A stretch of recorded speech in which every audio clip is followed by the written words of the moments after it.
Bu o'quvchimizning ismlari Ibrohim. Makka shahridagi Ummul Qur'on universiteti qoshidagi Iqro Arabiya akademiyasiga 3 oylik dars turlariga kelganlar. Hozir savol beramiz va birgalikda javobini bilamiz.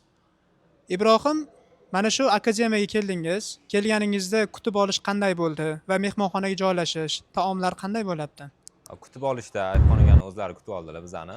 Aeroportdan, Jiddadan kutib olib, bu yoqqa o'zlari olib keldilar mashinada.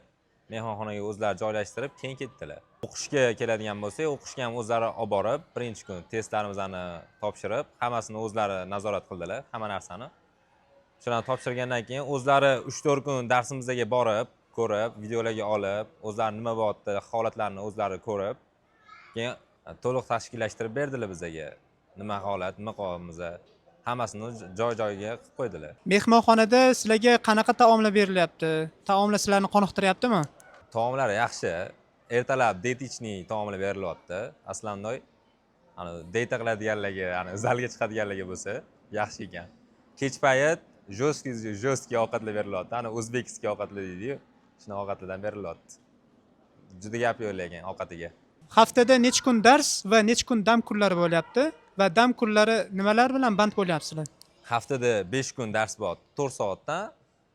Dars tugagandan keyin biz haramga borib, darsimizni, uy ishimizni ham qilyapmiz-da, bemalol maza qilib.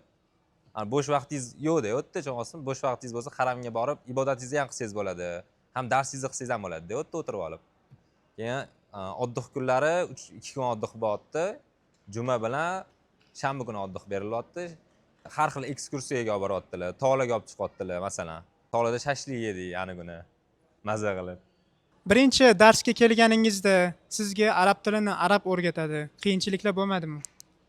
Endi qiyinchilik bo'ladi, endi baribir hammada qiyinchilik bo'ldi, lekin tushuntirishi juda gap yo'q, tushuntirishi. Qo'l bilan tushuntiryapti, tushunyapmiz-da biz. Dars jarayonida o'zingizlarga qanaqadir foyda oldinglarmi? Foydalar ko'p. Endi sekin-sekin boshlanyapti, etapma-etap. Harflarni o'rgatyapti. Harflar bilan so'zlarni ham so'zlar bo'ladi-yu, o'sha so'zlarni ham o'rgatib ketyapti-da. Sizni tengdoshlaringiz va boshqalar deyarli hammalari 1 oylik dasturga yozilishgan. Siz 3 oylik dasturga yozildingiz. Birdaniga tavakkal qildingiz. O'zingiz qoniqasizmi mana shu 3 oylikka yozilganingizdan afsusdamasmisiz? Yo'q, afsusda emasman. Juda maza qilyapman. O'sha 1 oy bo'lmasdan o'sha maza qilyapman. 3 oy endi o'ylayvering. Mana shu dasturdagi kamchiliklar va tashkiliy masalalar bo'yicha biror nima deng, qanday kamchiliklar bo'lyapti? Kamchiliklar yo'q. Hammasini o'zlari nazorat qilyaptilar xonagani. Juda zo'r, lekin gap yo'q. Kamchilik va pamchilik degan narsa ko'rmadim men hali. Keladigan tengdoshlaringizga va sizdan kattalarga kelishni tavsiya berasizmi? Tavsiya beraman. Oldin ko'rishni, ko'z bilan ko'rgan boshqacha ekan baribir. Videoda ko'rasizlar, endi har xil gap qilyapsizlar, endi ko'z bilan ko'rgan boshqacha ekan baribir.